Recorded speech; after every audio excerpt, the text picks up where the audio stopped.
En cette veille de week-end, on va peut-être se faire livrer un burger devant Netflix, la bonne vieille pizza devant un match catastrophique du Paris Saint-Germain, ou bien même un brunch en barquette parce qu'on a la flemme de se faire une omelette ou de sortir le dimanche. On va tenter de connaître la vérité sur les coulisses du métier de la personne qui vous apporte vos petits plats, le livreur uberisé. Essayer de répondre à la question qu'est-ce qui se passe vraiment entre la commande et la livraison avec notre invité qui est là. À l'heure, on lui mettra donc 5 étoiles et un polish. Bonjour Vanny. Bonjour, ça va? Ouais, ça va et toi? Bah, pleine forme, merci de m'inviter. Avec plaisir. Bienvenue, hein, t'es livreur Deliveroo depuis 2016. Jusqu'en décembre 2022, ton pseudo sur les réseaux c'était Daily Velou. Mais Deliveroo t'a attaqué en justice, donc t'as dû le changer. Et aujourd'hui, sur Insta, TikTok, ouais, on voit que ça devait pas être facile. Hein. Aujourd'hui, sur Insta, TikTok, YouTube, tu t'appelles Vanny Va Vite. Depuis un peu plus de 4 ans, des dizaines de milliers d'abonnés suivent ton quotidien de livreur à vélo. Bon, tu le dis. Faire du vélo, t'aimes ça, mais n'empêche, livrer à vélo, c'est quand même hyper chaud. Tous les clients sont pas forcément très sympas. Écoute-moi, petite salope, quand on n'est pas capable de lire un GPS, on ferme sa gueule. Alors en plus, quand tu dois te taper des gens comme ça et que tu dois documenter tes trajets et tes galères sur les réseaux sociaux, Oh merde, ça coule. c'est un travail conséquent quand même. Donc qu'est-ce que tu t'es dit le jour où tu as décidé de parler de ton métier sur les réseaux sociaux? En fait, ça s'est fait vraiment naturellement et je me suis surtout dit que j'avais tellement de choses à dire que je pense que je ferais beaucoup de vidéos. Et genre, depuis 2016, qu'est-ce que tu as vu changer sur les plateformes de livraison? En fait, tout a évolué, quoi. Aussi bien le mode de rémunération que les gens qui sont au siège de ces boîtes de livraison. On a cherché toujours plus de rentabilité. Il y a eu un nivellement par le bas au niveau des livreurs, au niveau des tarifications, au niveau des habitudes de travail. Par exemple, quand j'ai commencé, le sac isotherme était obligatoire. Aujourd'hui, c'est pas rare de voir plein de livreurs qui n'en ont même pas, quoi. Ok, et tu as parlé de la paye. Et la paye aussi, la tarification a évolué parce que moi j'ai connu l'époque où on était payé une partie à l'heure et en commission par course. Aujourd'hui, c'est après il y a eu une tarification à part commission en fait, et aujourd'hui c'est un peu comme une salle de marché, c'est-à-dire que l'application envoie un tarif. Si la course elle est acceptée, forcément c'est un tarif qui est très bas, donc on accepte à ce tarif-là. Et par exemple, si tout le monde refuse la course, ben la course va voir son prix augmenter. Donc en fait, c'est pour forcer petit à petit à accepter des courses toujours de plus en plus basses. Ok, alors attends, juste pour concrètement, pour qu'on comprenne bien, donc ça a commencé, quoi qu'il arrive, si tu faisais 3 heures, où tu t'inscrivais sur l'appli, pendant 3 heures, tu étais payé à l'heure un tarif minimum. Exactement. Avec ou sans livraison. Ouais, voilà, c'était 7,50 € brut de l'heure, quoi qu'il arrive. D'accord, et en plus, en plus à chaque livraison. Exactement. Ensuite, c'est devenu à chaque livraison où tu touches un tarot. Ensuite, c'était 5,75 donc par livraison, ou 5 € en province, quelle que soit la distance, quelle que soit la difficulté de la commande. Et maintenant, c'est la bourse. Bah ouais, hein. Maintenant, c'est la bourse. Et c'est quoi le tarif le plus bas pour une livraison? Enfin, quand tu dis ils ont baissé les tarifs, c'est quoi le tarif? Avant, tu disais c'était 5,70 pour une livraison quand vous étiez payé à la livraison. Maintenant, c'est à combien? Moi, j'ai déjà fait une course à 2,60 par exemple. En été, ça arrive souvent malheureusement. 2,60 brut. Alors certes, c'est pas très long, c'est à moins d'un kilomètre. Brut. Mais en plus, c'est du brut, ouais. Sans pourboire. Oh là De toute façon, on n'a plus des là. pourboires. Mais dans ces cas-là, combien de livraisons par jour il faut faire pour que ce soit rentable? Ouais, alors là, Le franchement, je vais faire le calcul, hein. bruit de bouche Il a tout dit là. te fait dire pas une bonne nouvelle. Ouais, parce qu'en plus, il faut savoir quelque chose, c'est qu'à l'époque, par exemple, à Paris intramuros, moi je travaillais à la Défense, donc à Défense c'était un peu moindre, mais à Paris par exemple, on pouvait faire des journées, j'ai pas à 30, 40 commandes quoi. Aujourd'hui, va faire une journée à 40 commandes, c'est pas possible. Même en plein hiver, on a du mal aujourd'hui, hein. Faire 20 courses déjà, il faut y aller. Et pourquoi? Parce qu'il y a beaucoup trop de livreurs ou parce qu'il n'y a pas assez de commandes? Exactement, parce qu'aujourd'hui, il y a pas une énorme évolution de commandes depuis la fin du Covid surtout. Même sur Google Trends, on voit que la courbe de tendance est en train de diminuer. Et en plus de ça, il y a beaucoup trop de livreurs par secteur. Parce qu'en fait, il faut expliquer ça, oui. Donc en fait, tu peux pas juste t'inscrire et ensuite aller travailler n'importe où. Tu t'inscris dans une zone. En fait, alors tu t'inscris dans une zone. Bon, évidemment, tout le monde a trouvé la combine, donc les gens ils vont s'inscrire au fond de la Creuse et puis pour travailler à Paris. Donc maintenant, ils ont mis en place des systèmes de vérification, mais après, ça prend du temps. Uber Eats, ça prend quelques mois. Et Toi, t'es sur les deux plateformes d'ailleurs? Ouais, moi j'ai toutes les plateformes. Moi, je suis plus de Deliveroo, mais bon. Et Deliveroo, en fait, c'est à peu près 1 an et demi d'attente, quoi. Donc il y a des gens, ils ont postulé en décembre 2021 et ils ont toujours pas pris, quoi. Ok, et il y a des zones évidemment qui sont plus prisées que d'autres. Exactement. Donc après, ce qu'ils font, c'est qu'ils mettent en place des bonus, vraiment, hein, pour attirer les livreurs dans des secteurs où il n'y a pas assez de monde. Typiquement, à Paris, forcément, il y a plus de commandes qu'en banlieue. Donc tout le monde va là. Alors des fois, ça peut être problématique aussi, parce que du coup, tout le monde va aller là où il y a historiquement beaucoup de commandes. Et du coup, des fois, je sais que, par exemple, moi, à 21h30, c'est là où le nombre de commandes diminue. Je fais exprès d'aller dans des secteurs où il y a moins de courses. Parce que du coup, dès qu'il y a une commande, c'est moi qui la chope. Ah. Donc en fait, il faut être vachement stratégique, il faut penser à tout, il faut optimiser l'algorithme de base, quoi. Moi, je vais donner une petite anecdote. Mon frère a fait de la livraison pendant 3 ans. Et je me rappelle qu'à l'époque, parce que c'était la guerre pour avoir les meilleurs shifts dans les meilleurs endroits. Et je me rappelle qu'à l'époque, il avait trouvé une combine pareille. À l'époque, lui, c'était à la Défense le matin. Personne ne voulait y aller parce qu'il se disait personne ne va commander. Et en fait, tout le monde s'est mis à commander des petits déj. Et donc là, pendant 6 mois, il livrait parfois 4 petits déj en même. Il avait 4 commandes en même temps de petits déj dans le même immeuble. Donc c'était des trucs. Puis après, tout le monde trouve la combine et après, tout le monde vient. Moi, par exemple, là, je travaille avec notre application Stuart, qui est une application française. Et je me levais, pendant un moment, je me levais à 7h40. Et j'avais toujours à peu près 2-3 courses, des grosses courses Franprix. Ouais, c'est ça, Stuart, c'est plus les livraisons de courses alimentaires. Hein. C'est ça, en général, c'est plus. Ils font même de tout, hein. Ils font même des livraisons de Nespresso, par exemple. Okay. Ils ont des missions spécifiques. Je crois qu'ils font même du Amazon, enfin bon. Bon, d'accord. Un peu de tout. On peut livrer un enfant si vous voulez. Vous avez besoin d'un enfant pour l'anniversaire. Moi, quand j'ai commencé d'ailleurs en 2016, je me souviens qu'il y avait des dealers à la Défense. Ils m'avaient demandé de doubler ou de tripler mon chiffre d'affaires mensuel en quelques jours en livrant pour eux, quoi. Et t'as dit oui, bien sûr. Franchement, quand je pense à l'argent, j'avais envie de dire oui, mais je me disais c'est chaud quand même. Bon, maintenant, Vanny, on va parler des délais d'attente parce que c'est un truc dont tu parles souvent dans tes vidéos. Parfois, t'attends des commandes, t'arrives au restaurant et tu peux attendre 10, 15, 30 minutes une commande. Pourquoi ça se passe comme ça? C'est l'horreur. En fait, pour plusieurs raisons. Déjà, si c'est un restaurant physique, par exemple, les restaurants ils vont faire passer leurs clients physiques avant nous. Donc du coup, les gens qui viennent sur place. Voilà, exactement. Donc nous on attend. Et forcément, quand tu as un burger à préparer, un burger ça met quoi? Ça met une dizaine de minutes, allez tout au plus. Et que tu le récupères au bout de 30 minutes, tu as vite compris que le mec il a attendu 20 minutes avant de commencer la préparation de la commande, quoi. Okay. Donc c'est un peu le problème. Et dans les restaurants, ils ont une pression du chiffre. Donc forcément derrière ils disent, alors quand ils nous le partenaire avec Deliveroo, il leur explique qu'ils vont être rapides, etc. Et quand nous on arrive, oui t'inquiète pas, on va te préparer ta commande.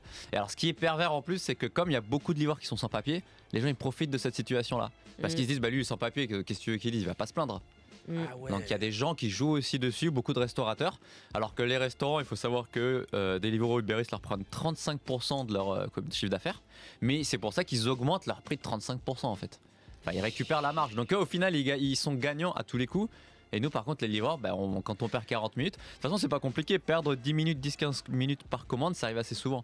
Tu fais le calcul, en 4 courses, t'as perdu 1 heure de travail, quoi.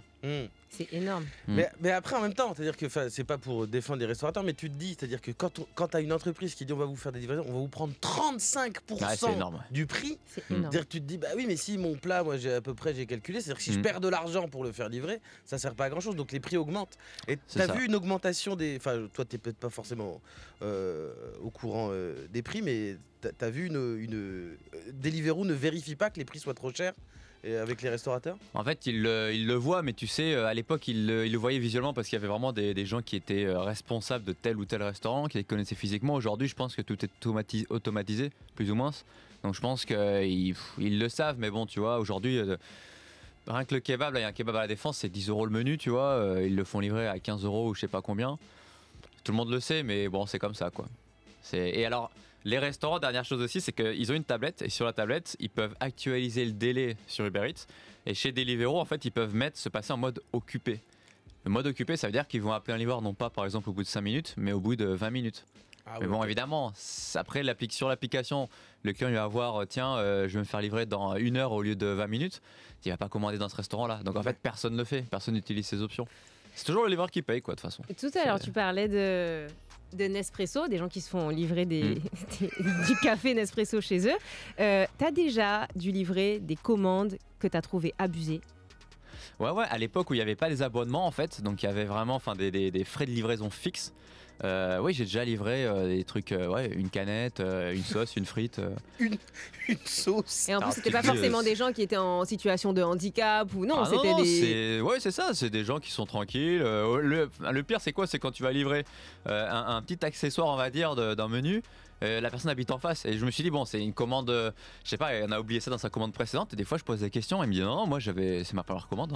Hein. Ok, dis, bon, ok, bah, bon. visiblement, le prix, ça gêne pas les gens. Hein. Ah, non. Le prix exorbitant, ça gêne pas les gens. Et justement, tu parlais des sans-papiers. Je me permets de parler de cette question-là. Il y a beaucoup de livreurs donc, qui sont sans-papiers. D'ailleurs, sûrement des gens qui ont commandé ont vu ça. C'est-à-dire qu'on a un nom qui s'affiche sur l'appli. C'est lui qui va vous livrer. En vélo, c'est quelqu'un qui arrive en voiture, qui Ouais, n'est c'est pas la ça. même personne. Comment ça se passe? Il y a un phénomène, donc c'est des gens qui louent leur compte. Ouais, en fait, c'est ça. Moi, je résume, hein, je schématise parce que c'est pas exactement ça, mais en gros, c'est les Français qui vont louer à des étrangers, quoi. Voilà. Donc, les gens, qu'est-ce qu'ils font? C'est qu'ils ouvrent un compte auto-entrepreneur, tu vois. Après, ils vont voir leur sœur, leur copine, leurs potes. Ils leur ouvrent des comptes et ils mettent tout ça en ligne sur Facebook. Et derrière, t'as plein de gens qui sont souvent du Bangladesh qui arrivent, qui récupèrent les comptes et qui disent voilà, t'as jusqu'à 200 € la semaine en fait, ce qui est énorme quoi en fait. T'as qui payent 200 € la semaine pour pouvoir utiliser le compte, sans aucune garantie de récupérer l'argent. Il y en a plein en fait, toutes les semaines, je vois des gens qui payent 200 € et qui ne récupéreront jamais leur argent. C'est-à-dire que moi, je suis sur Facebook, je suis dans la merde. J'ai pas de papier, j'ai pas de machin, mais j'ai besoin de travailler. Toi, tu proposes un compte. Et donc, par exemple, si on veut, moi et Laurence, on dit on a besoin de livrer. Je dis, si vous voulez, c'est toi qui reçois l'argent des commandes et nous, on doit te payer pour avoir le droit de le faire. Exactement, c'est ça. C'est terrible. Mais C'est chaud. Ouais. Mais à quel moment ils récupèrent leur thune Ah bah là, tu fais le calcul, 2,60, je pense que sur les 2,60 tu devrais récupérer 1 €, même pas, et encore je suis gentil. Hein.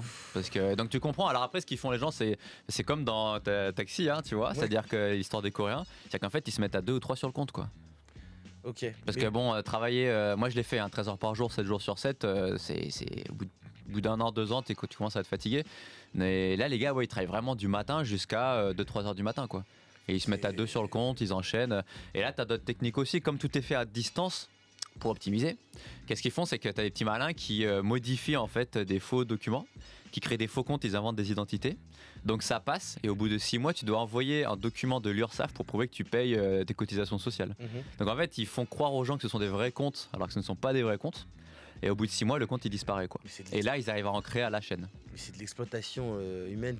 Mais carrément. C'est catastrophique. Ouais, c'est clair. Mais parce que au fait, et qu'est-ce que, enfin pas seulement Deliveroo, mais qu'est-ce que les plateformes font? Il n'y a aucune vérification, aucun contrôle. Bah, en fait, ils font des contrôles, mais tu sais, c'est automatisé. Tu vois, c'est quoi des fois, il y a des appels, mais c'est des gens centre d'appel à Madagascar. Donc déjà, les gens, tu sais, dans ce centre d'appel, c'est pas un centre d'appel haut de gamme. Tu vois, là-bas, ils ont des centres d'appel haut de gamme, mais Oui, puis c'est même pas des, c'est des sous-traitants. Oui, ils y connaissent rien, ils s'en moquent complètement. Enfin, je sais pas si vous avez déjà appelé le service client Deliveroo Uber Eats. Jamais. Bon, vaut mieux pas. Faut éviter. Et en fait, tu peux facilement passer à travers les mailles du filet. Et aujourd'hui, de toute façon, c'est pas compliqué quand tu vois que depuis le Covid, ça a un peu diminué. On doit être à peu près, moi dans mon secteur, on est à peu près entre 60-75%, tu vois, de sans-papier quoi. Facile, vraiment facile. Et encore, je suis large. Hein. À l'époque, on était à 90-95%. Ah ouais. Donc tu comprends bien que c'est. Alors après, ils disent oui, on a supprimé des groupes Facebook. Enfin, bon, Oui, parce que là, on C'est rappelle vrai. que nous, notre problème, c'est pas le problème on s'en fiche que les gens soient sans papier. On préférerait qu'ils aient des papiers, mais surtout, c'est le fait que une plateforme laisse des gens exploiter d'autres personnes en leur Ah, c'est faisant ça. louer des comptes Hmm. de manière totalement illégale et exploite des gens qui vont toucher une misère. Quoi. Mm. C'est Ah, terrible. c'est Et ça. on laisse faire. Parce que déjà, la tarification de base, ça a diminué. Donc, c'est plus. Alors, si on va pas retourner au niveau où on pouvait faire des 6-7 000 € brut par mois. Hein. Mais là, on est quand même à des niveaux aujourd'hui. Ça Les Parce gens, qu'on ils pouvait doivent faire en toucher, 6-7 000 € brut par mois. À Paris, ouais, les gars qui travaillaient à fond, ils faisaient ça. Moi, le maximum que j'ai vu sur une application, c'était 11 000. Les gars, c'était un Wow. charbonneur. Hein. Mais attends, il travaillait de 6h du matin à 6h du matin. Je crois qu'il faisait un truc comme 9h minuit, je crois, il charbonnait, quoi. C'est. Un Ok. bon pote d'ailleurs que j'interviewerai d'ailleurs, que je vais interviewer. Mais en général, la moyenne, les gens qui charbonnaient vraiment, alors lui était scooter, mais les gens qui étaient à vélo, en général, ils étaient à ce niveau-là, 6, 7, 8, sur les secteurs du centre en fait. Paris, centre-nord, enfin tout le centre et Paris 17 par là, ça charbonnait quoi. Parce que tu pouvais faire facile 5, 6, 7 courses par heure quoi. Ouais. Donc tu fais ça fois 5,75. tu Ok. vois, sur, je sais pas moi, 12 heures de travail. Et en fait, c'était avec ça qu'ils ont attiré des gens. Exactement. Et une fois qu'il y a eu beaucoup de gens, Mm. la tarification a totalement baissé. Maintenant, c'est plus possible. Après, ouais, c'est ça. En fait, l'arrivée d'Uber Eats aussi, ça a précipité les choses. Parce que Uber Eats, ils sont arrivés déjà avec une tarification et une souplesse au niveau du travail. Parce que Deliveroo, voilà, il fallait quand même s'exprimer correctement. Il fallait avoir des bons habits, un vélo correct. Et comme Uber tu Eats, disais, un sac aussi un sac isotherme. Voilà. Ça, maintenant, on peut prendre n'importe quel sac pour livrer, quoi. Ouais, alors là, il y en a qui prennent des sacs Picard, mais Oui. bon, enfin. Tu sais, je compte plus le nombre de clients qui arrivent avec des pizzas complètement retournées, avec des plats qui sont froids. De toute façon, quand tu commandes une fois sur deux, c'est froid, quoi. Donc c'est vraiment devenu catastrophique, quoi. Et pour les anciens qui restent un petit peu à travailler, on n'est pas beaucoup. C'est vrai que quand on voit ça, on est un petit peu dégoûté, quoi, parce qu'on se dit, nous à l'époque, ils nous mettaient la pression pour être sérieux, professionnel. Puis aujourd'hui, tu vois comment ça se passe, c'est hallucinant, quoi. Mais en fait, t'as l'impression que ces plateformes, même, en fait, elles s'en fichent parce qu'en fait, il faut qu'elles gagnent de l'argent. En fait, il Et faut en fait, qu'elles gagnent de parce qu'en fait, l'argent. elles n'en gagnent pas. Mais c'est ça, parce qu'en fait, elles ont tellement des frais tellement importants qu'il leur faut un volume d'affaires important. C'est-à-dire qu'en été, elles sont mais pas du tout rentables. Et en hiver, elles sont plus ou moins rentables. Et en plus, elles ont des budgets marketing énormes. Tu vois, l'OM avec Uber Eats, la Ligue 1 Uber Eats, PSG avec Deliveroo, donc ils subventionnent mais de manière considérable. Et derrière, forcément, il faut qu'ils se rattrapent. Ils se rattrapent sur les livreurs. Et dès qu'ils peuvent faire de l'argent, ils le font. Tu vois, là, j'en pense à un truc assez drôle. C'est à l'époque à Défense, pendant 2 ans. Tu sais, il y avait des cartes bleues qui étaient volées. Il y avait des gens dans les quartiers, en fait, ils faisaient des commandes avec ces cartes bleues volées. Et moi, un jour, j'ai dit au siège, mais les gars, je comprends pas que normalement, il y a la vérification 3D Secure. Comment ça se fait que les gens ils commandent avec des cartes volées? Ah, on n'est pas au courant. Pendant 2 ans, t'avais des gens dans les quartiers qui faisaient des commandes à 200-300 euros, quoi. Tu vois, et t'es arrivé, commande dans Jean-François au milieu du quartier, tu rigoles, quoi. Tu dis, mais vas-y, c'est la grosse blague. Et on pourrait parler pendant 3 jours. Genre, j'ai 1000 milliards de questions à poser. Mais on est obligé de s'arrêter. Une dernière question, ça c'est pour les gens ce week-end. Qu'est-ce que vraiment t'aimerais que les gens arrêtent de commander parce que c'est vraiment trop chiant? Ah là là, alors là, je suis désolé, je vais pas faire des amis, mais tous les fast-food, McDo, KFC, Burger King, non, s'il vous plaît, déjà mangez correctement, c'est quand même mieux. Ouais. Parce que ça aussi, avant on n'avait pas à la malbouffe, là ça Oui. c'est arrivé récemment. Et pourquoi? Parce que, ou alors vous prenez pas de boissons, parce que les boissons, les packaging ne sont absolument pas adaptés. Déjà en tant que client physique, quand tu te rends dans la scène, ça peut se retourner. Mais alors là, le gobelet déjà triangulaire inversé, tu sais, avec le petit gobelet en carton sans rien, des fois ils mettent même pas de sparadrap. Nous on fait des kilomètres, donc tu vois, les nids de poules, tout ça, on a beau rouler doucement, une fois sur deux tu renverses, quoi. Ouais. Donc après on se tape des pouces rouges, etc. Les gens ils sont pas contents. Moi je me retrouve à nettoyer dans les cages d'ascenseur, les cages d'escalier ou chez le client avec des mouchoirs. Enfin, c'est l'enfer. Donc s'il vous plaît, arrêtez de commander les boissons dans tout. Et puis arrêtez de commander ces fast-food tout court. Voilà. Voilà. Et ben écoutez, ça sera la conclusion. Mangez des sushis. Alimentation saine, plutôt. Exactement. Et puis vous pouvez mettre des pourboires aussi si les livreurs sont sympas. Voilà. Si les livreurs sont pros. Ça peut être sympa, ça. Ça fait toujours plaisir. Ça fait plaisir, je peux rien t'assurer. Je peux rien t'assurer, on reste français, on est des crevards. Ouais, c'est vrai, ouais, grave. Merci C'est Fanny clair. d'avoir été avec nous aujourd'hui. Je rappelle Merci, que merci. sur les réseaux, on peut te retrouver sous le pseudo Vanny va vite. Tu racontes ton quotidien de livreur Deliveroo. Exactement. Merci beaucoup.